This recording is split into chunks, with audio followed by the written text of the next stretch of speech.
नाम संकीर्तन की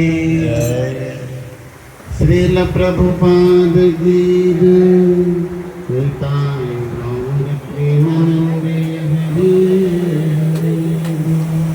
सभी वैष्णव चरणों में सादर वंदन और गायत्री गौशाला परिवार को अभिनंदन। जंगल में मंगल कर रहे गौ माता की पावन रज से भूमंडल पूरा वातावरण पवित्रता को मंगलता को प्राप्त होता है। और हमारे सीनियर वैष्णव भी बैठे हैं, विद्या रक्षक प्रभु, वासुदेव प्रभु, वैष्णव ध्वज महाराज, ये सब बड़े बड़े मीरा रोड के पुराने प्रेमी हैं। तो इन लोगों का दर्शन होना ही सौभाग्य है। तो सभी के चरणों में सादर वंदन के साथ निवेदन, गुरु वैष्णव भगवान को स्मरण करते हुए आइए प्रार्थना मंगलाचरण करें और फिर कुछ भगवत चर्चा चिंतन करके भगवान की पावन स्मृति स्मरण में स्वयं का हम मंगल करें। सबसे निवेदन है, ध्यान से सुनिए और हमारे पीछे प्रेम से बोलिए। ओम नमो भगवते वासुदेवाय। ओम नमो भगवते वासुदेवाय। ओम नमो भगवते वासुदेवाय। ओम नमो भगवते वासुदेवाय। ओम नमो भगवते वासुदेवाय। ओम नमो भगवते वासुदेवाय। नारायणं नमस्कृत्य नारायणं नमस्कृत्य नरं चैव नरोत्तमं देवीं सरस्वतीं व्यासं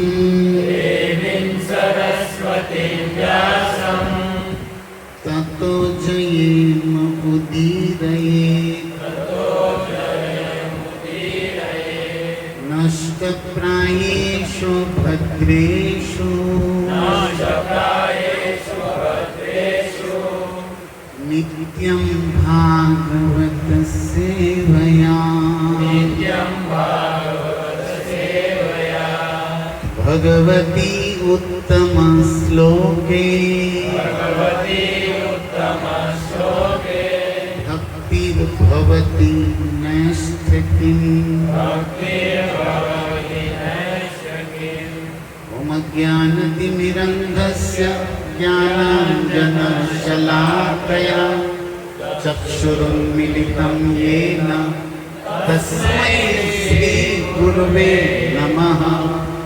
नमो विष्णुपादाय कृष्णपृष्ठाय भूतले श्रीमते भक्तिवेदान्त स्वामिनिति नामिने नमस्ते सरस्वते देवे गौरवाणी प्रचारिणे निर्विशेष शून्यवादी पाश्चात्य देश तारिणे जय श्री कृष्ण चैतन्य प्रभु नित्यानंद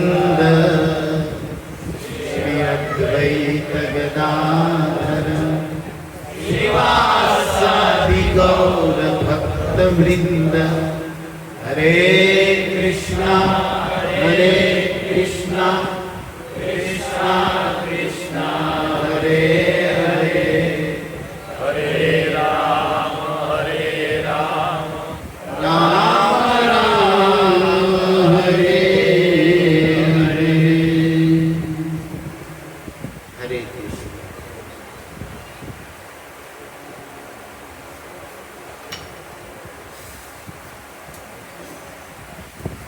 श्रीमद् भागवत में एक सार बात सुखदेव जी ने कहा है,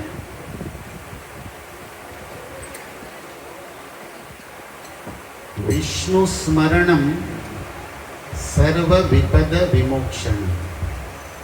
भगवान का स्मरण करने से सारी विपत्ति उसे विमोक्ष हो जाती है। और इसी बात को एक अन्य तरीके से सुखदेव जी के पिता व्यास जी ने कहा वेद में, विष्णु अनुचरत्वम ही मोक्ष आहु मनीषी। ये जो मोक्ष है, मुक्ति है, क्या है? बोले विष्णु का, कृष्ण का अनुचर मतलब दास मान लेना, जान लेना। जो आप हो तो समझो कि आप मुक्त हो। निखिलापि अवस्थासु जीवन मुक्त उच्यते, रूप गोस्वामी कहते। तो भगवान की भी पूज्या ऐसी पवित्र गौ माता के आंगन में, उनके संरक्षण में और कृष्ण प्रेमी वैष्णवों की सन्निधि में, भगवान के श्री चरणों में आइए, उन्हीं भगवान का स्मरण करके वास्तविक हमारे स्वरूप आनंद को हम प्राप्त करें। हम आश्रय लेते हैं भागवत के एक श्लोक का। कृष्ण इसी का नकल भी करते थे। ऋषि गोवृंश, गाय या गाय के बछड़े जब बोलते हैं तो भगवान उसके पीछे तारीफ वो भी बोलते हैं।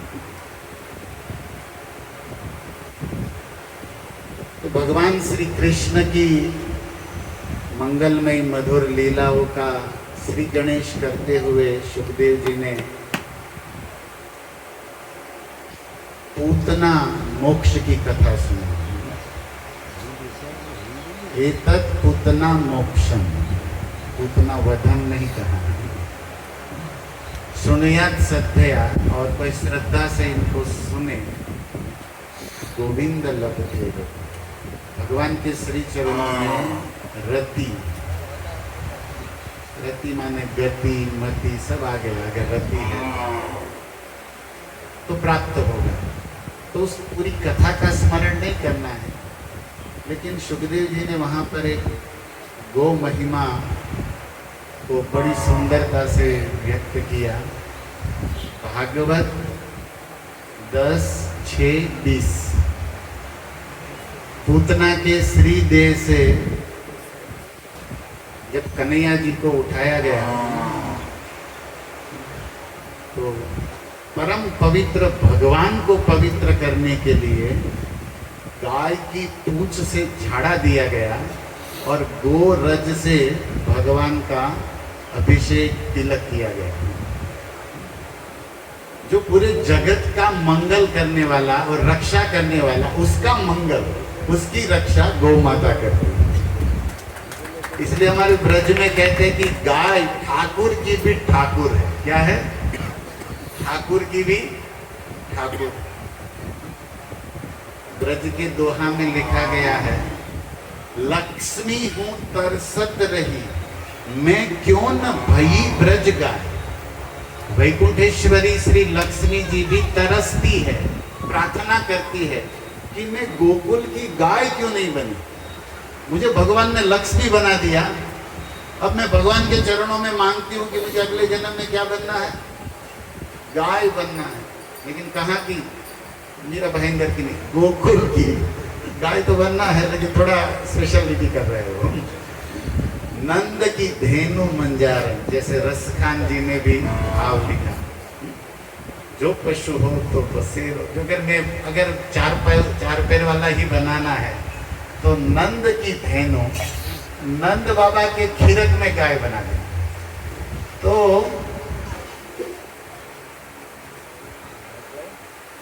ब्रजवासियों का भाव है, लक्ष्मी हूं तरसी तरसत रही, मैं क्यों न भई ब्रज गाय। और क्यों? बोले राधा लेत दोहनी और मोहन दुहते। अगर मैं ब्रज की गाय बनती तो राधा रानी दोहनी लेकर आती और भगवान श्याम सुंदर अपने पवित्र कर कमल से हमें दोहन करते, हम कृतार्थ हो जाते। तो लक्ष्मी भी वांछा करती है कि हम गोकुल की क्या बने? गाय बने। तो ऐसे अनेक भाव लिखे गए हैं। भगवान सुखदेव उस परीक्षित की भरी सभा में, जहाँ अत्रि व्यास वशिष्ठ जैसे विभूति बैठे हैं और परशुराम पराशय भी वहाँ उपस्थित है, और उस सभा में कृष्ण लीला का मानो श्रृंगार कर रहे हैं। भगवान सबसे सुंदर है और सबसे मनोहर स्वरूप है और सारे ऐश्वर्यों के अधिपति है, लेकिन उस भगवान का श्रृंगार गोकुल में गाय के खुर की रज से होता है। जॉनसन बेबी पाउडर माँ यशोदा यूज नहीं करती। माँ यशोदा क्या यूज करती है लाला के लिए? गाय की रज, खुर। तो इसी बात को सुखदेव जी कहते हैं। आप सब भी कृपा करके बोलिए 20 नंबर श्लोक। आज कौन सा मैंने बोला? 10, 6, 20। गौमूत्रेण स्नापयित्वा पुनः गोरजसार्भकम् रक्षां चक्रुष शक्रिता द्वादशांगेषु नामभिः गौमूत्रेण स्नापयित्वा पुनः गोरजसार्भकम् रक्षां चक्रुशक्रिता द्वादशांगेषु नामभिः। सीधा इसका अनुवाद पढ़ता हूँ। प्रभुपाद जी लिखते हैं, भगवान श्री कृष्ण बालक को गौमूत्र से अच्छी तरह नहलाया गया और फिर गोधूलि से उसको लेप किया गया और फिर कृष्ण के शरीर में 12 अंगों पर तिलक लगाने की भांति माथे से शुरू करके गोबर से भगवान के विभिन्न नाम अंकित किए गए। इस तरह बालक को सुरक्षा प्रदान की गई। बालक माने बाले बाले रोमे रोमे क ब्रह्मा जस्य वसति स बालक। जिसके एक एक रोम में ब्रह्मा अट जाते हैं, ब्रह्मांड अट जाते हैं, वो पूरे ब्रह्मांड का पालक माँ यशोदा के वात्सल्य रस से बालक बन के लीला कर रहा है। साधारण बालक तो नहीं है। कौन सा बालक है? सत्यव्रत जी ने जो कहा, विश्वस्य धाम में, जिसका उदर पूरे विश्व का धाम है, आधार है, वे दामोदर की बात हो रही है, वे कृष्ण की बात हो रही है। तो पूतना को भगवान ने पछाड़ा, मोक्ष ही दे दिया और उसके बाद पूतना के श्री अंग को, श्री अंग इसलिए साधुओं ने कहा कि भगवान कृष्ण का पवित्र स्पर्श और लीला भूमि, रंग भूमि बन गया, स्टेज बन गया और भगवान उसको थपथपा रहे, खेल रहे और भगवान के स्पर्श से वो देह इतना पावन हुआ है कि आगे सुखदेव जी ने कहा कि उनके शरीर से केसर, अजरू, कस्तूरी की सुगंध निकल गई। तो भगवान की लीला भूमि, क्रीड़ा भूमि बन गया पूतना का शरीर और उस पर भगवान श्री कृष्ण खेल रहे। ये प्रसंग है। तो वहां से जब माँ यशोदा को, कन्हैया को सौंपा गया गोपों के द्वारा, तब सुखदेव जी ने इस बात को कहा कि गौमूत्रेण स्नापयित्वा, गौमूत्र से भगवान को अभिषेक किया गया।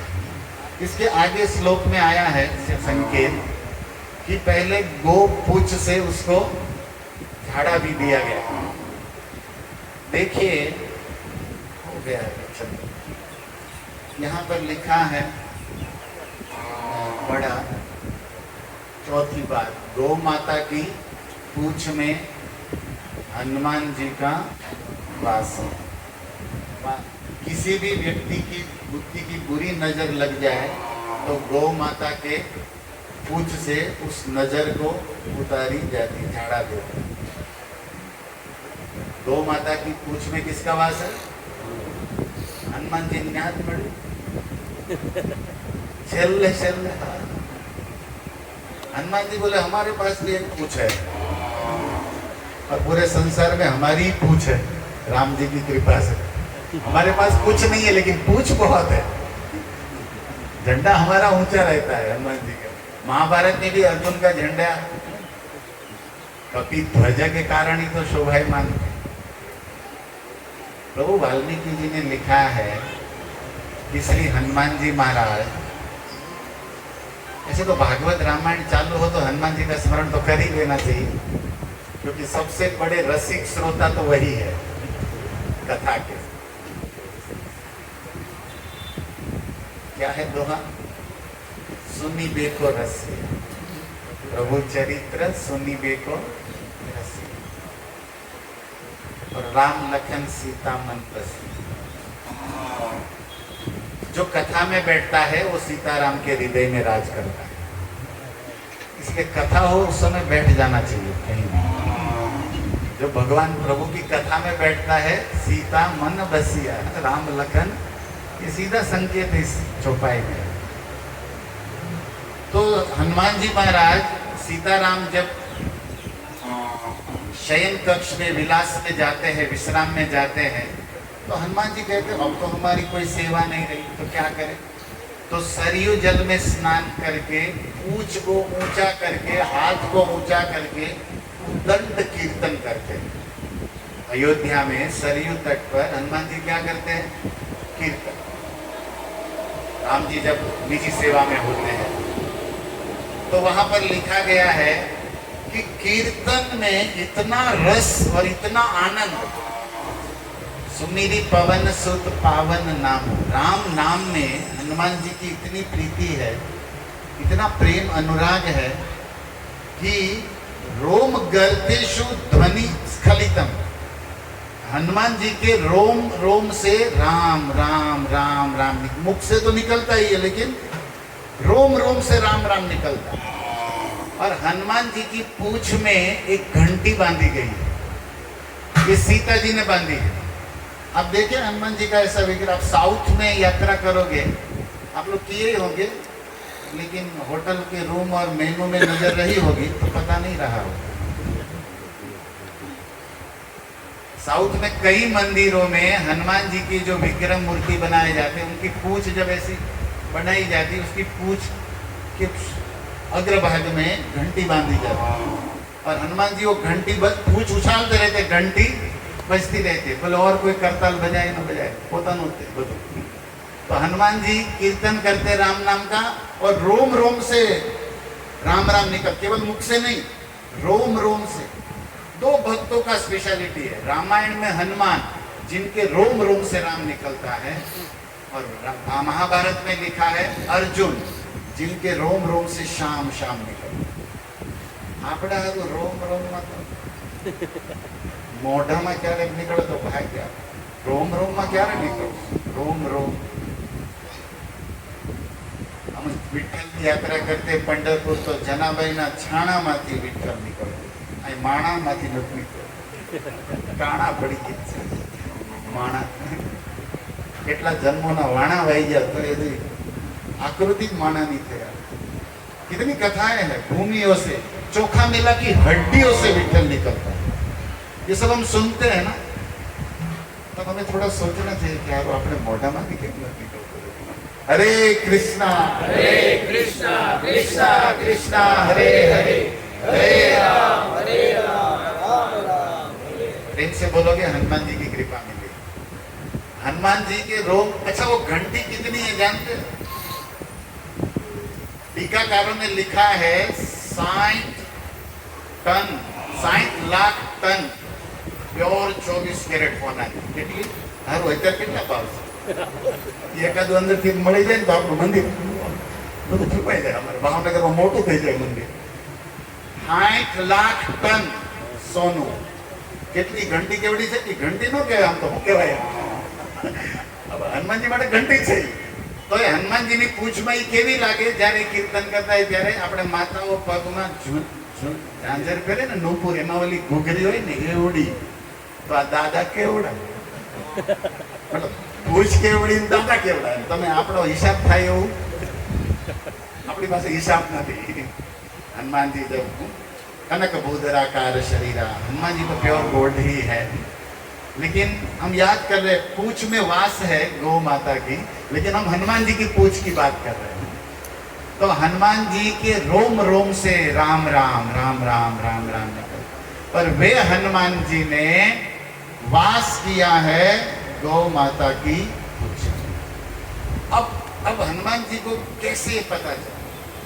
तो वेद लक्षणा, वेद स्वरूप भगवान विष्णु के विग्रह से जब प्रकट हुई गौ माता, ऐसे गौ माता के प्राकट्य की भी बहुत बातें लिखी गई है। अब नाम भी दिए गए, जैसे कामधेनु माँ मानी जाती है। कुछ विलक्षण गाय है, सूरभि, नंदिनी, गाय के ही नाम है, लेकिन ये सब दिव्य गाय, संसार की गाय नहीं है। क्या है? जो केवल अपने आंचल से दूध ही नहीं, सोना चांदी भी निकाल सकती है, मनुष्य देवता भी प्रकट कर सकती है, ये दिव्य गाय है।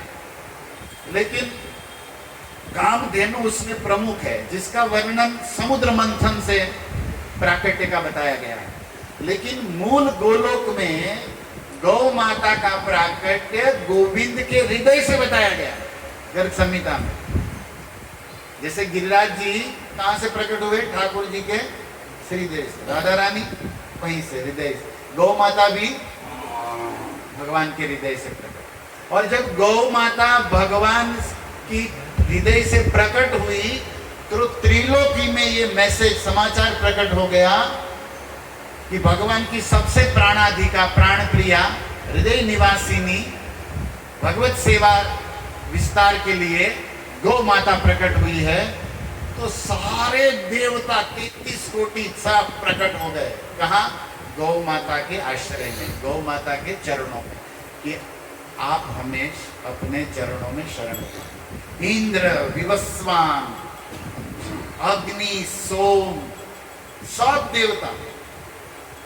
ये कथा कहाँ लिखी है? महाभारत के अनुशासन पर्व का 22वां अध्याय, 82वां अध्याय। आप विस्तार से पढ़ लेना कभी टाइम मिले। युधिष्ठिर महाराज भीष्म पितामह से पूछते हैं कि पितामह, मैं ये जानना चाहता हूं कि मैंने सुना है श्रुतिधरों से, विद्वानों से, कि लक्ष्मी जी वैकुंठेश्वरी, जिसकी कृपा कटाक्ष के लिए सब तरसते हैं, धन की अधिष्ठात्री। हम लोग भी किसके पीछे लगे हैं? पैसों मारो करने से। पैसे के पीछे तो सभी सब लगे हैं। पैसे के बिना कुछ होता भी नहीं, यात्रा ही होता है। पैसे के बिना कूपन भी नहीं देते ये लोग। हरे कृष्णा हरे कृष्णा कृष्णा हरे हरे। इसलिए भाई पैसा तो चाहिए, लक्ष्मी के बिना कुछ चलता नहीं। तो पैसे की तो बहुत जरूरत है। अब पैसे की अधिष्ठात्री लक्ष्मी जी थोड़ी ठसक में रह गई। उसको मैसेज मिला कि सब जा रहे, सब देवी, सब देवता, सब जा रहे। कहाँ? बोले गौ माता की शरण में। लक्ष्मी जी ने कहा हमें कहाँ जरूरत है कहीं जाने की, सब हमारे पास आते हैं, सब हमारे पास आते हैं। और हम जिसके पास होती उसके पास भी सब जाते हैं। काका कह ने ये तो लक्ष्मी का साम्राज्य है ना, लक्ष्मी का अपना ठाट बाट है। लक्ष्मी और विष्णु जब रात में संवाद करते हैं ना, तो वहां ठाकुर जी को भी हारना पड़ता है। विष्णु भगवान कहे छे कि मारा भक्तो बहु ज વધારે છે, લક્ષ્મી जी જે વેલમાં છે, મારા વધારે છે, અને તમારા થોડા ઘણા છે એ મારા લીધે છે। મારી હાટુજી માળા કરે છે, મારી હાટુજ મંદિરમાં આવે છે, તમને જોવા આવી, તમને વેમ છે, મને માગવા આવે છે। એટલે મને વધારે નહીં બોલાવો। લક્ષ્મીજીએ કાંકરા કાઢીને કીધું, અને તમે સાના મનાઈ લો, વહી જાય તો તમારું વૈકુંઠ લુખું થઈ જાય, કોરું।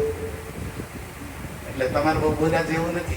અને આ પછી પરંપરામાં બધાને ડાયલોગ મળે છે, તમારે બહુ બોલ્યા જેવું નથી। આ લક્ષ્મીજીએ પહેલા કીધેલું। તો પછી લક્ષ્મીનો અવતાર કેતે ને દીકરીમાં, પછી કેતે એમાં કઈ ખોટું નથી।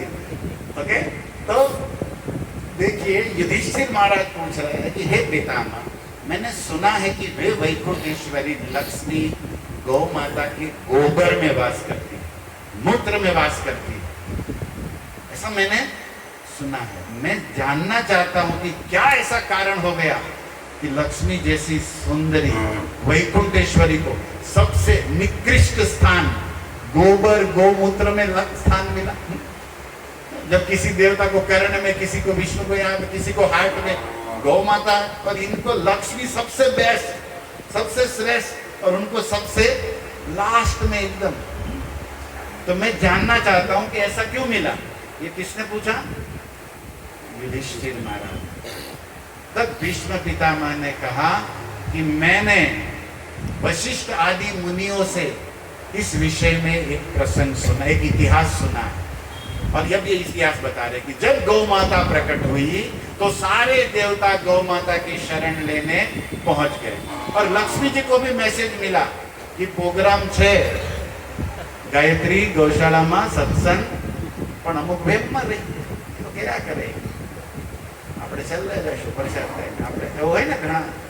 તો લક્ષ્મી जी भी खसक खसक समझते, मतलब थोड़ा अभिमान में रह गए कि हम क्यों जाए, सब तो हमारे पास है, मैं क्यों जाऊं। और अंततः देखा कि सब जगह सब चले गए और अपना सौभाग्यवर्धन कृतार्थ हो रहे थे। और देखा गया कि हमारे प्राण प्रियतम जीवनधन भगवान विष्णु भी पहुंच गए। એને મૂકી તો રે કે તૈયાર થવાનું તો રે, મારો સત્સંગ યોજે। लक्ष्मी जी नहीं आ रहे, भगवान विष्णु भी चले गए।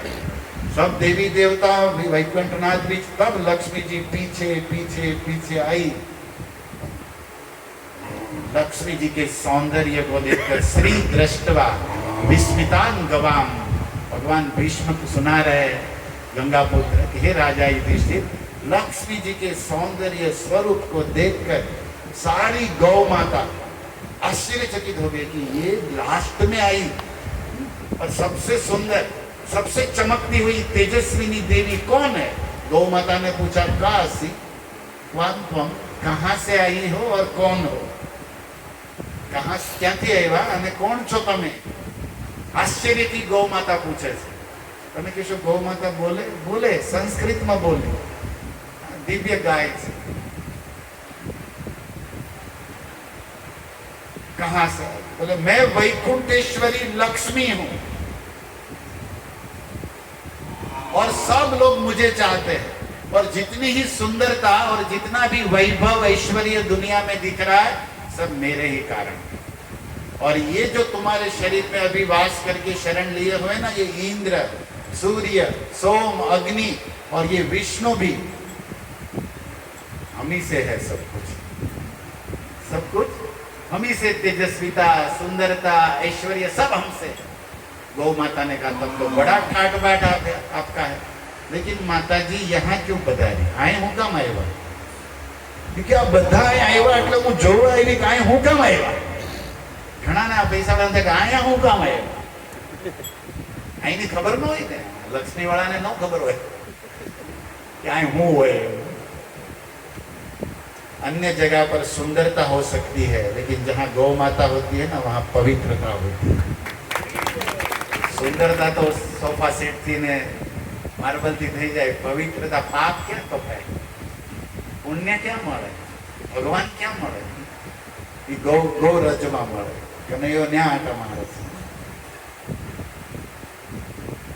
ગૌ માતાએ કીધું મને તો બિલકુલ તમારી હવે મેં તો કોઈ નિમંત્રણ આપ્યું નથી અને મારે કોઈ જરૂરી નથી, તો શું કામ પધાર્યા? કે બધા આવ્યા ને એટલે આવી છું અને બધા તમારામાં વાસ કરે છે, તો હું જોવા આવી છું કે તમારામાં એવું શું ખાસ છે? ગૌ માતાએ કીધું મારામાં તો એવું કાંઈ ખાસ નથી।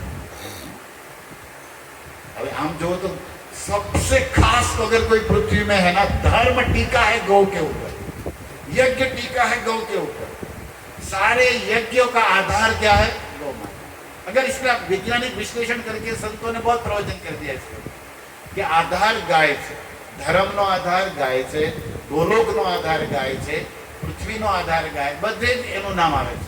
એટલે તો ઉપનિષદોએ કહી દીધું ગાવ વિશ્વસ્ય માતરમ, गा આખા બ્રહ્માંડની વિશ્વની માં છે। હવે એનો વિસ્તાર બહુ બધો થઈ જાય, કરવો હોય તો સમય નથી એટલે, પણ તમે સાંભળ્યું હશે ગાઉં પણ ગૌને કોઈ અભિમાન નથી કે મારામાં તો એવું કાંઈ નથી, પણ આ બધા અહીંયા આવ્યા છે તો મેં મારી શરણમાં મારામાં એમને સ્થાન આપ્યું છે, તો હવે મને ક્યાં સ્થાન આપશું? ગૌ માતાએ કીધું કે ફૂલ થઈ ગયું છે, હવે કોઈ જગ્યા નથી। અને બીજું, અમને તમારી જરૂર નથી। लक्ष्मी जी ने पहली बार जोर का झटका धीरे से गौ माता ने दिया। आखी दुनिया मने तरसे छे मने मळवा, અને આ ગાય કહે છે કે મારે તમારી જરૂર, મેં કે તમને બોલા? ત્યારે કીધું તમે મારી ઓળખાણ, મેં તમને પેલા ઓલો પાસપોર્ટ દેખાડ્યો, તમે જોયો કે નહીં? હું લક્ષ્મી એમ કે હા એ જોયો। ચપલા અસ્થિરા સમાયુગા બાલિશુ, ગૌ માતા કહે છે કે તમે બહુ રૂપાળા અને બહુ કામના હશો ગામને, મારે નહીં। કેમ? કારણ કે પહેલો તમારામાં દોષ છે કે તમે ચંચલ છો, તમે ક્યાંય ટકતા, અહીંયા ટકશો એવું મને લાગતું। જો ગમે એવા હારા હોય પણ આવે નહીં, મળે નહીં, શું કામ? લક્ષ્મી ત્વમ ચંચલા એવ, ચપલા છો તમે, અસ્થિરા એવા, તમે સ્થિર નથી, અને બહુ સામાહિકા, તમે ગમે પાસે જાઓ છો, પાપીઓ પાસે કે અસુરો પાસે, તમારું નક્કી ક્યાં છે? મારું લક્ષ્મીજીને પહેલી વાર આવું પ્રવચન મળ્યું, તાવ ચડાવી દીધો ગૌ માતા કે આ મને બધા મારા ગુણ ગાય, અરે હું જેના ખિસ્સામાં આવી જાઉં, ભલે લોન વાળી હોઉં તોય મને હાર મળે એ માણાને, સમજાય ને ગુજરાતી? લક્ષ્મી જેને ખિસ્સામાં આવી જાય ને, ભલે લોન ઉતરે તોય એને બધા એમ કે આવો આવો, પછી ખબર પડે બોલે આ તો નીકળો તો અને આ ડાયરેક્ટ મને કહે છે કે તમે અસ્થિર છો ને ચંચલા છો ને તમારામાં તમે બધા પાસે રહો છો. તો મારે કામના એવા માણસનું મારે કામ નથી, મારે જરૂર જ નથી. ત્યારે લક્ષ્મીજીએ બહુ સરસ વાત કરી કે આજ મને ખબર પડી કે જો તમારી પાસે ધન રૂપ કે કાંઈ પણ ગુણ હોય ને તો વગર બોલાવે ક્યાંય ન જવું જોઈએ, લોકો કદર નહીં કરે. આની નોંધ લક્ષ્મીજી કહે છે કે અહીંયા હું વગર નિમંત્રણ આવી ને એટલે મારી નકર. જો લક્ષ્મીજી કહે છે કે આપણે નીતિમાં સાંભળ્યું છે કે આમંત્રણ ન હોય અને આદર ન હોય ત્યાં જવું જોઈએ, અને આજ હું અહીંયા આવી ચડી તો મારી ઈ જ દશા થઈ રહી. લોકો મને તરસે છે મને જોવા, અહીંયા મારું શું થઈ રહ્યું છે, મારું અપમાન અનાદર જ થઈ રહ્યું, કારણ કે હું સામેથી આવી ને એટલે મારી કદર. हमने हमारा मूल्य क्या बताया, लोग खरीद नहीं लगते है ना. थोड़ो कीमत तुम्हें बताओ ना એટલે ભાઈ કસ મારે માણ और कम में दो और कम में दो, ये दुनिया का नियम है. તો લક્ષ્મીજી કહે છે કે વગર નિમંત્રણે સામેથી આવી એટલે આ જ દશા હોય, મને આજ અનુભવ થઈ રહ્યો છે. પણ તમે મારું અપમાન કરો છો ગૌ માતા. ગૌ માતાએ બહુ વિનમ્રતાથી કીધું કે અપમાન અનાદર હું કરતી જ નથી.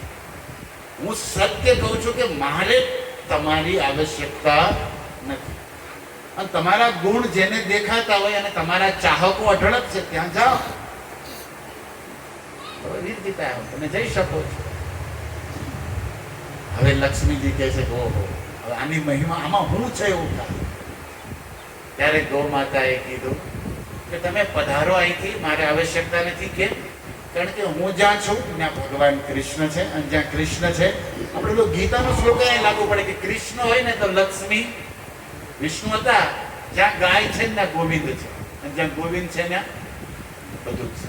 આપણે ગીતામાં એ તો તમે સાંભળ્યું કે યત્ર યોગેશ્વર, બરોબર, યોગેશ્વર કત્ર પુત્ર ક્યાં છે? તો જ્યાં હરિનામ છે ત્યાં ગોવિંદ છે, જ્યાં ગૌ માતા છે ત્યાં ગોવિંદ. ગોવિંદ ક્યાં ક્યાં હોય? પછી ઓલો ગીતા લાગુ પડે ને કે જ્યાં કૃષ્ણ છે ત્યાં લક્ષ્મી છે. પણ કૃષ્ણ ક્યાં ક્યાં છે? તો કૃષ્ણ જ્યાં છે એમાં એક નામ ગૌ માતાનું પણ છે કે જ્યાં ગાય છે ત્યાં ગોવિંદ છે, અને ગોવિંદ છે તો લક્ષ્મી વિજય બધું ત્યાં છે. તો ગૌ માતા કહે છે મારે જરૂર નથી, તમે અહીંથી પધારો. લક્ષ્મીજીએ કીધું સોરી, હવે મને અહીંયા આવવા માત્રથી તમારા દર્શનથી મારી મતિ શુદ્ધ થઈ છે. મને હૃદયથી એક સત્ય પ્રકટ થયું છે કે જો હું અહીંથી વહી જાશ અને હે ગૌ માતા તમે મને આશરો નહીં આપો, ધ્યાનથી સાંભળે ગૌ સેવા કરવા વાળા આપો, આપણને વહેમ હોય કે આપણે ગાયને આશરો આપ્યો છે, ગાયે આપણને આશરો આપ્યો છે. આ સંપલા એમ સમજે હું માણાને ઉપાડું છું, આ વહેમ છે. સંપલ પહેર્યા હોય ને આપણે હાલતા હોય ને એટલે આપણને શું થાય, સંપલા હેઠળ ને આપણે એટલે આપણે એમ થાય કે સંપલ ને વ્યાયામ કરે ગયા, પણ ઓલા ન પહેરે ને તો એ હલી કે હલી પણ નહીં. આપણે ગૌનો આશરો, ગૌ આખા જગતને આશરો આપીએ કે એ તમારી સેવા સ્વીકારીને તમારા પાપ કાપીને તમારું સૌભાગ્ય સંવર્ધન કરે. આ અવસર છે અનેરો ઈશ્વરને આનંદમયને પામવાનો. એટલે ભાવ સેવાનો હોવો જોઈએ, અભિમાન ને ન સાંભળે તો અભિમાન ગોવાવો. લક્ષ્મીજીએ સોના જેવી વાત કરી કે જો તમે મને નહીં સ્વીકારવાનું અહીંથી જાશ તો યુઝલેસ. કેમ? કારણ કે પછી ભગવાન પણ મને નહીં સ્વીકારે. જેને ગૌ માતા ન સ્વીકારે એને ભગવાન પણ સ્વીકારતા નથી. બોલો ગૌ માતા કી જય. આ લક્ષ્મીનું વાક્ય છે મહાભારતનું કે જો તમે મને આશરો નહીં આપો અને હું અહીંથી વહી જાય તો પછી મારું મને અને પછી મને અવળા તો છે જ, જે મારી ઈચ્છા કરે છે અવળી વિકેટો તો અવળા ધંધા કરીને મારી હાટું મથે, મને એમાં રસ નથી. પણ મારો નાથ મારો ઠાકરે મને નહીં સ્વીકારે, એટલે હવે મને અહીંથી હું જવાની નથી. મને તમે સ્થાન આપો આપો ને આપો. જ્યારે બહુ પ્રાર્થના કરી તો ભીષ્મ કહે છે કે હે રાજા યુધિષ્ઠિર, ગૌ માતાએ કીધું કે આ ગોબર અને મૂત્ર જે અમે પ્રસારિત કરી દે છે એમાં બિરાજો. લક્ષ્મીજી કે એમાં તો એમાં પણ જવાનું થતું, અને એટલે તે કદાચ ભગવાન કૃષ્ણ ગૌની રજ ને ગોબર અડાડે છે ને, કારણ કે લક્ષ્મી છે એટલે એમાં લક્ષ્મી વાળી છે ભગવાન. એ કનેક્શન ન્યાય લાગે, કારણ કે એમાં લક્ષ્મીજી છે. અને લક્ષ્મી તો ભગવાનની ભક્ષ્ય વિલાસીની પ્રાણ પ્યારી છે કે નહીં? સેવા કરીને બધાને છોડીને વરમાળા નાખી દીધો, ભગવાન ભૂલે થોડા? એટલે એ ગોરજને માથે ચડાવે છે, અર્થાત લક્ષ્મીજીનું જ એનાથી જ પ્રસન્ન થાય છે ગોવિંદ. એવો અંદરનો મર્મ અહીંયા પણ સેટ થાય છે. પણ લક્ષ્મીજી કહે છે કે ગોબરમાં, પછી ભગવાન વિષ્ણુ બોલ્યા. હવે મેઇન પોઈન્ટ કે ગૌ માતાના પ્રત્યેક અંગ અને પ્રત્યેક પદાર્થ પરમ પવિત્ર છે. જોવામાં તમને નિકૃષ્ટ લાગતો હોય કદાચ ગૌમૂત્ર કે ગોબર, પણ એ નિકૃષ્ટ નથી. ગૌ માતાનું મુખ હોય કે પૂંછ હોય, ગાય વેદની જનની છે, એના કારણે પ્રત્યેક વસ્તુ એની પવિત્ર છે. ગાયની આપણે બાહ્ય બુદ્ધિથી એને ભેદ કરતા હોય, ચરણોમાં કે મસ્તકમાં કે પૂંછમાં કે સિંગમાં, પણ ગાય ભગવત વિગ્રહ હોવાના કારણે, બધા દેવતાઓમાં વાસ હોવાના કારણે એનું કોઈ પણ અંગ કે કોઈ પણ પદાર્થ નિકૃષ્ટ નથી, ત્યાજ્ય નથી, પરમ પવિત્ર છે, પરમ મંગલકારી. એક નહીં તો બીજી રીતે, એકને નહીં તો બીજાને. આ વાતને ધર્મરાજ યુધિષ્ઠિરની સામે ભગવાન ભીષ્મ કરે. એટલા માટે લક્ષ્મીજી પરમ પ્રસન્ન થયા કે ઓકે. અને ત્યારથી ગૌ માતાના ગોબરમાં અને મૂત્રમાં લક્ષ્મીનો વાસ. ત્યારે ટીકાકારો એક સંકેત મૂકે છે અહીંયા કે ગૌમૂત્રેન સ્નાપયિત્વા, ભગવાન કૃષ્ણની નજર ઉતારવા. પૂતનાના દેહના સ્પર્શના કારણે, અસુરના અંગ સ્પર્શના કારણે અશુદ્ધિ, બાળકનો અહિત ન થાય એટલે વાત્સલ્ય રસથી પરિપૂર્ણમાં યશોદા ગૌમૂત્રથી ગૌપૂછથી ઝાડુ નાખે છે, ગૌમૂત્રથી અભિષેક કરે છે અને ગૌની રજથી એને તિલક કરે છે. કેમ? કારણ કે જब અશુદ્ધ અસુર શક્તિ લાગી ગઈ તો પરમ પવિત્રતા ગોરજની અંદર લક્ષ્મીજી જ છે, જે એની નિત્ય સખીની છે, જે એને પવિત્ર કરશે. ભગવાન એના ભક્તોની રજને સર પર ચડાવે. એટલા માટે અત્યારે જે સમય ચાલે છે ને, 5:30-6 જે અત્યારે વાગ્યા છે, આને ગોધૂલી બેલા કહે છે. શું કહે છે? રામનો વિવાહનો લગ્નનો આ સમય છે. રામ સીતાના માક્ષર સુદ પંચમીએ લગ્ન થયા ને, આ સમયે થયા હતા. 4:30 થી 6 ની વચ્ચે મુહૂર્ત જે હતું, ગોધૂલી બેલામાં રામ સીતાના વિવાહ. અને ગોકુળમાં તો દિન પરીક્ષયે નીલકુંતલે વનરુહાનનમ, ગોપીઓ ગોપી ગીતમાં યાદ કરે કે ગોધૂલી બેલા સંધ્યા થાય ને ભગવાન શ્યામ સુંદર સખાઓની સાથે પુનઃ વૃંદાવનમાં પાછા આવે. સૂર્ય ઉગ્યો એને ગયા હોય એનું ચારવા પાછા આવે. અને એ વખતે ગાયના ખોરની રજ ઉડે અને શ્રી ભગવાનનો સર્વાંગ વિગ્રહ ગોધૂલીથી રજમય થઈ જાય. એટલે એ શ્યામ સુંદર પીળા રંગના, કારણ કે માટીનો જે કલર હોય ને, રાખોડી કલર, પીળા કલર જેવો હોય ને, આમ પીળા પાછા ઘણા શેડ આવે પીળામાં. ઓકે, તો આમાં કેટલું કેવું, આજે માટીનો કલર હોય ને, ગોલ્ડ, ડાર્ક ગોલ્ડ જેને કહેવાય, ડાર્ક પીળો, એને પાંડુ કે સંસ્કૃતમાં શું કે, તો કૃષ્ણ તો શ્યામ સુંદર છે, પણ ગાયોની વચ્ચે છે, આગે ગાય પાછે ગાય, इत गाय उत गाय, गोविंद को गायन में बसीबे को भावे, चित स्वामी ने लिखा. बहुत प्यारा पद लिखा है कि આગળ ગાય પાછળ ગાય, આજુ બધે જ ગાય. ગોવિંદ ને ગાય ની વચ્ચે ગમે છે. ગાયન કે હિત ગિરિરાજ કો ઉઠાયો, વૈકુંઠ વિષય, વૈકુંઠ છોડી દીધું ગાયું હાટું છે, ગોવર્ધન ઉપાડ્યો ગાયું હાટું. ગાયન કી ખૂર અંગ રજ સો લગાય, અને ગાયની ખોરની રજ લાગે ગોવિંદને આનંદ કાપને પણ આનંદ આવે. તો નામ પડ્યું પાંડુરંગ. માઝા વિઠ્ઠલ પાંડુરંગ. આપણે પ્રશ્ન થવો છે ને કે આ પાંડુ કેમ કે છે પાંડુરંગ? વિઠ્ઠલ તો કાળા છે, કૃષ્ણ દ્વારિકાધીશ છે, તો પાંડુરંગ આ ગાયોની રજના કારણે ભગવાન પાંડુરંગના થઈ ગયા છે વિઠ્ઠલ, એટલે એનું નામ છે પાંડુરંગ. શ્યામ સુંદર ને પાંડુરંગ કામ કે છે ખબર તો હોવી જોઈએ ને. ગાયના ખોરથી આખું શરીર રાખોડી પીળા કલરનું થઈ ગયું છે, એટલે પાંડુરંગ વિઠ્ઠલ. તો પાંડુરંગ કહેતા ગોપાલની યાદ આવી જાય, જે ગાયોના પ્રિય છે, ગાયો જેને પ્રિય છે ઈ ભગવાન કૃષ્ણ શું છે? પાંડુરંગ. પાંડુરંગના બીજા અર્થ થાય રાધા રાણી તપ્ત કંચન સુવર્ણ વર્ણના છે. તો રાધે રાધે મંત્ર જપતા ગૌર સુંદર બની ગયા તો પાંડુરંગા. ચૈતન્યને પણ લાગુ પડ્યા સુવર્ણ વર્ણ હેમાંગો. તો પાંડુરંગ વિઠ્ઠલ કી.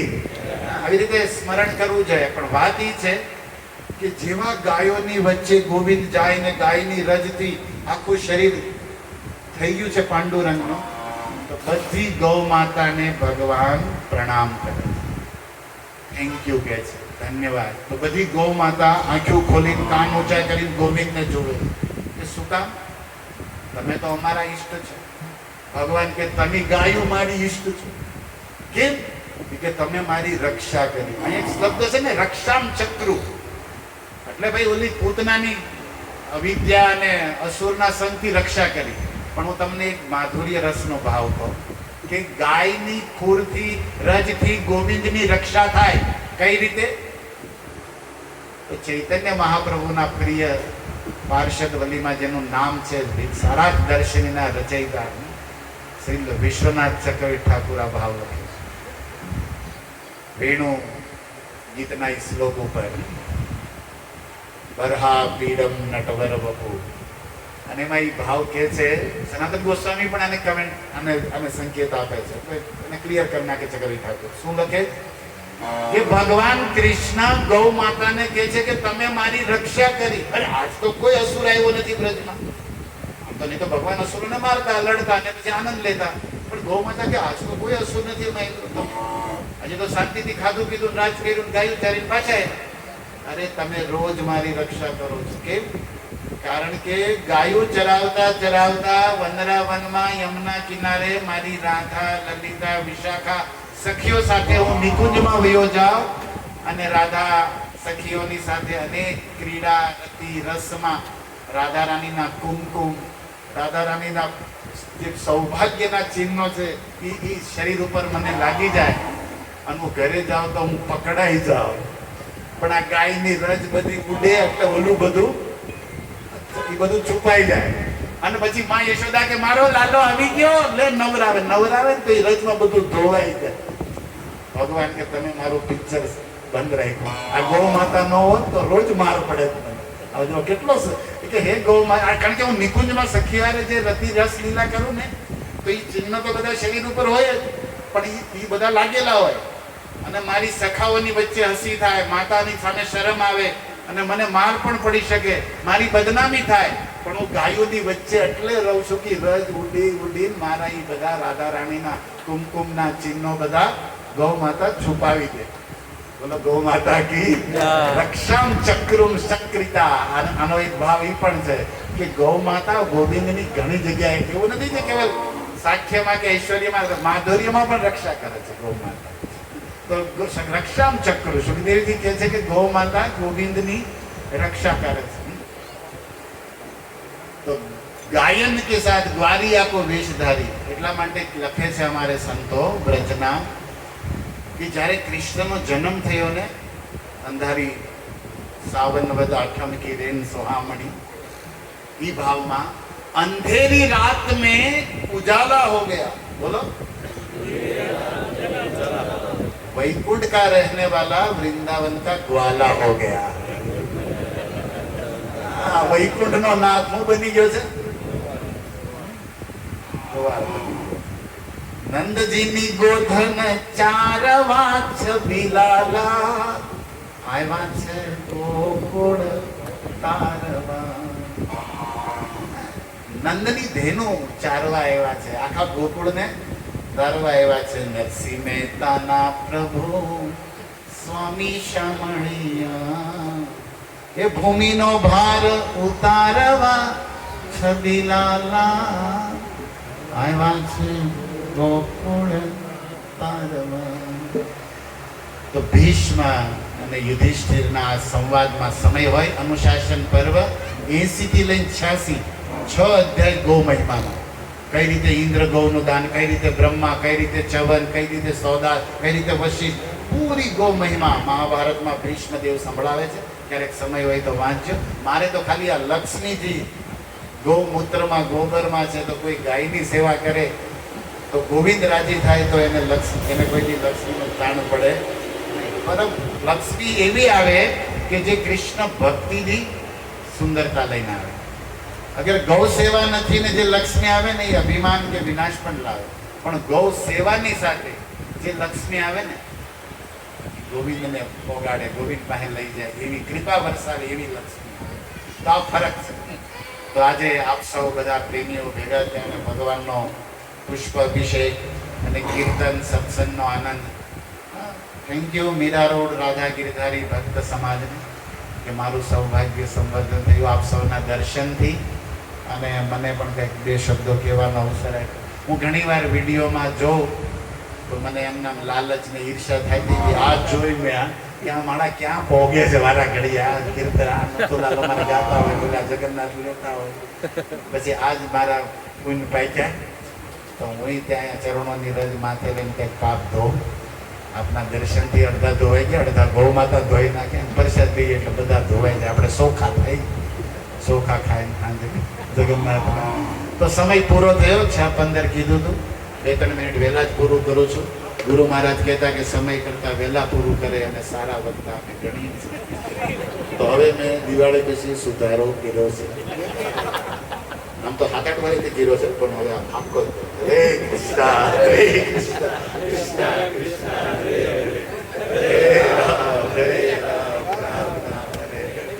તો ગૌ માતા કી જય, શ્રી રાધા ગોવિંદ ભગવાન કી જય, શ્રી રાધા गिरिधारी भगवान की जय. तो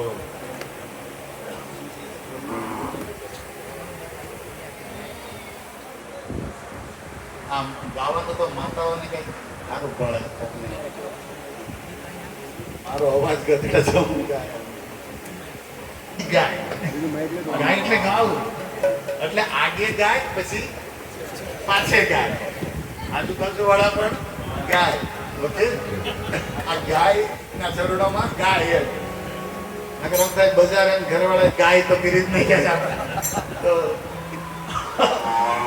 आगे गाय पाछे गाय इत गाय उत गाय.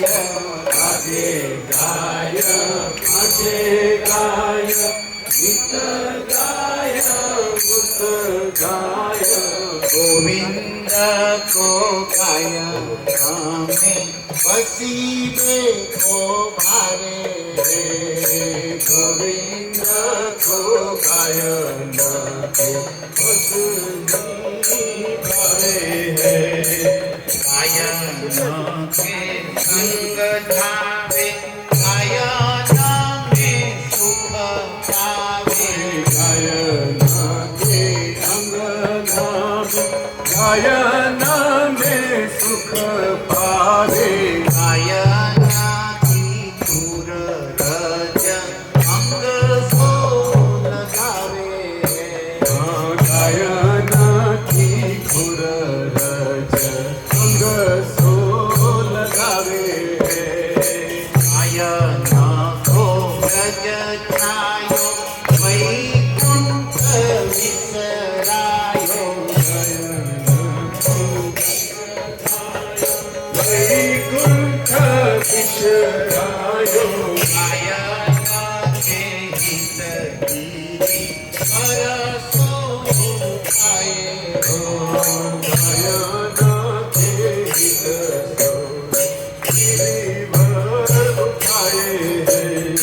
हित स्वामी गिरिधारी विठ्ठलेश वपुधारी. हित स्वामी विठ्ठलेश वपुधारी. वारिया को विषधारी गायन में आवे.